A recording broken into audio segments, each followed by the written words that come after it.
नमस्कार दोस्तों, आप सभी का स्वागत है आपके अपने YouTube channel Aftab study classes में। तो आज की क्लास में हम लोग बात करने वाले हैं सामाजिक विज्ञान में हमारा अर्थशास्त्र उसका पार्ट 1 विकास। ठीक है, आज हम लोग पार्ट 1 विकास इसके हम लोग अतले उतले प्रश्न में कवर करेंगे। तो आप लोग क्या कीजिएगा, वीडियो को लास्ट देखिएगा ताकि आप लोग सारी समस्याओं को अच्छी तरीके से समझ सकें और सारे प्रश्नों को हल कर सकें।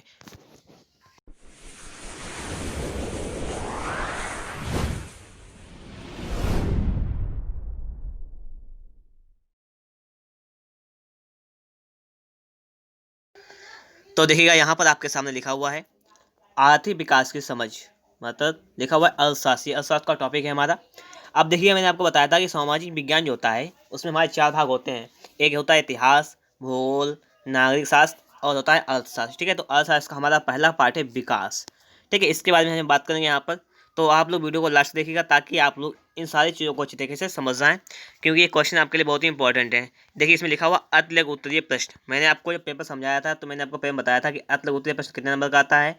नहीं पता है तो आप लोग जाइएगा और आपको पेपर जो है हमारी वीडियोज पड़ी हुई है वहाँ पर आपको उसका पेपर मिल जाएगा। सामाजिक विज्ञान का पेपर निकाल कर देखिएगा, फिर आप तैयारी कीजिएगा अपनी। ठीक है, अब देखिएगा, पहला हमारा प्रश्न लिखा हुआ है कि विकास क्या है। जो आपका चैप्टर का नाम विकास है तो समझ, पहली बात तो सिंपल सी बात यही है कि हमें पता होना चाहिए कि विकास का मतलब क्या होता है।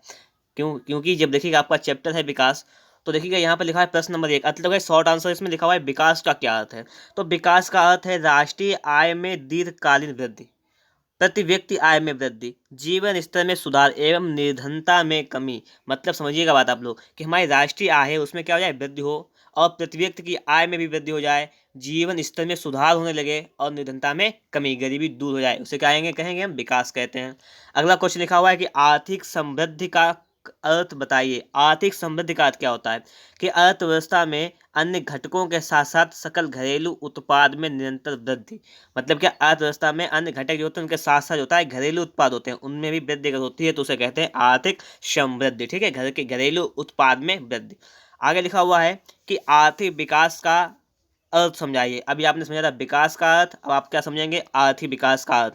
देखिए, लिखा हुआ है कि आर्थिक विकास का अर्थ दीर्घकाल में एक ऐसे देश के प्रति व्यक्ति वास्तविक आय में वृद्धि के साथ साथ विकास प्रेरक संरचनात्मक परिवर्तन से लगाया जाता है। ठीक है, फिर समझिएगा एक बार कि आर्थिक विकास का अर्थ क्या है। यहाँ पर उसको देख लीजिएगा सही तरीके से। देखिए, यहाँ पे लिखा हुआ है कि आर्थिक विकास का अर्थ दीर्घकाल में एक व्यक्ति की प्रति व्यक्ति, एक देश के प्रति व्यक्ति वास्तविक आय में वृद्धि के साथ साथ विकास प्रेरक संरचनात्मक परिवर्तन से लगाया जाता है। आगे लिखा हुआ है कि एक ग्रामीण भूमिहीन समग्र के किन्हीं 2 विकास के लक्षणों का उल्लेख करें। ठीक है, तो क्या है यहाँ पर देखिएगा, नियमित काम एवं बेहतर मजदूरी, उसके बच्चे के लिए स्थानीय क्षेत्र में शिक्षा एवं स्वास्थ्य सेवाओं की उचित व्यवस्था।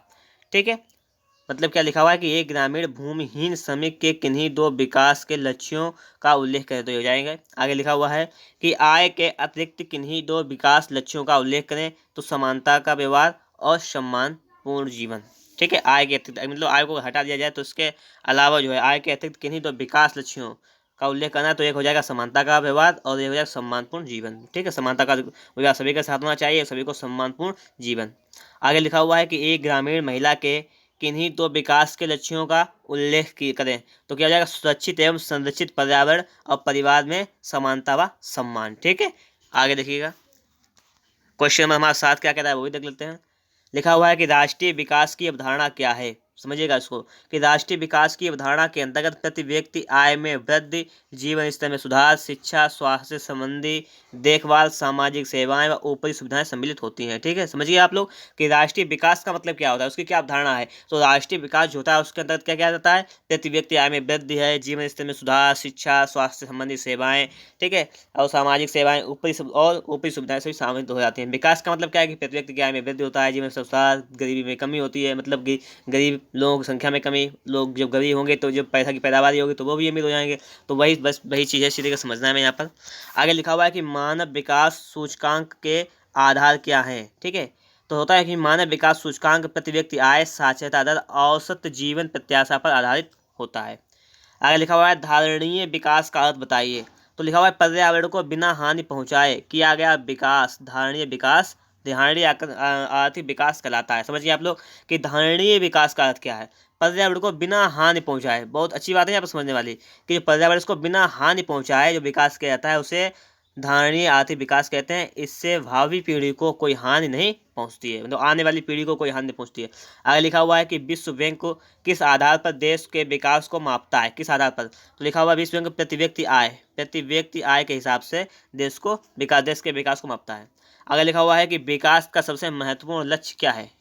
सबसे महत्वपूर्ण लक्ष्य क्या है? तो क्या जाएगा आय का उच्च स्तर एवं जीवन की अच्छी गुणवत्ता विकास का सबसे महत्वपूर्ण लक्ष्य क्या है? यहाँ पर देखिएगा लिखा हुआ है, ठीक है, देखिएगा लिखा है यहाँ पर कि आय का उच्च स्तर एवं जीवन की अच्छी गुणवत्ता, ठीक है, विकास का सबसे महत्वपूर्ण लक्ष्य है। अच्छी ये चीज पॉइंट है दिए गए हैं, इनको अच्छी तरह आप लोग याद कर लीजिएगा। आगे कह रहा है क्वेश्चन 12 में कि विभिन्न देशों की तुलना करने के लिए सबसे महत्वपूर्ण मापदंड क्या है? तो विभिन्न देशों की तुलना करने का सबसे महत्वपूर्ण मापदंड प्रति व्यक्ति आय है, प्रति व्यक्ति आय, ठीक है। तो इस प्रकार से देखिएगा मैंने आप लोगों को 12 क्वेश्चन करा दिए हैं। आगे चलते हैं हम लोग। देखिएगा क्वेश्चन नंबर 13 आपके सामने आ गया है कि विश्व बैंक विकास रिपोर्ट 2018 के अनुसार भारत का कौन सा स्थान है था, मतलब कौन सा स्थान है? तो विश्व बैंक रिपोर्ट 2018 के अनुसार भारत का 130वां स्थान। कौन सा है? 130। अब लिखा हुआ है आगे देखिएगा साक्षरता क्या होता है। अब हमें ये देखना है साक्षरता क्या होता है, आप लोग उसको जानने भी। देखिएगा साक्षरता क्या है कि 7 वर्ष और उससे अधिक आयु के लोगों में साक्षर जनसंख्या के अनुपात को साक्षरता कहा जाता है। मतलब क्या है, 7 वर्ष और उससे अधिक के आयु के लोगों में साक्षर जनसंख्या आयु है उसके अनुपात को क्या कहते हैं? साक्षरता कहते हैं।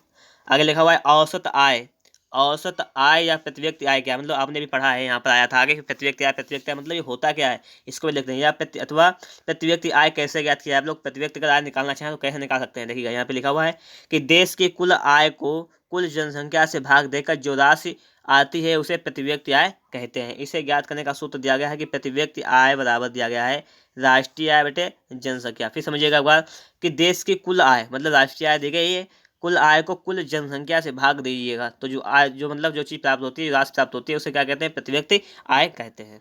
आगे देखिएगा लिखा हुआ है क्वेश्चन नंबर 16 कि भारत के किस राज्य में शिशु मृत्यु दर निम्नवत है? ये है भारत के केरल राज्य में शिशु मृत्यु दर निम्नवत है। किस राज्य में है? तो शिशु मतलब ये है केरल राज्य में। आगे लिखा हुआ है मानव विकास सूचकांक के 3 अवयव कौन कौन से हैं? तो देखिएगा 3 अवयव कौन से? प्रति व्यक्ति आय, जीवन प्रत्याशा और साक्षरता दर, ठीक है। कौन कौन से हैं?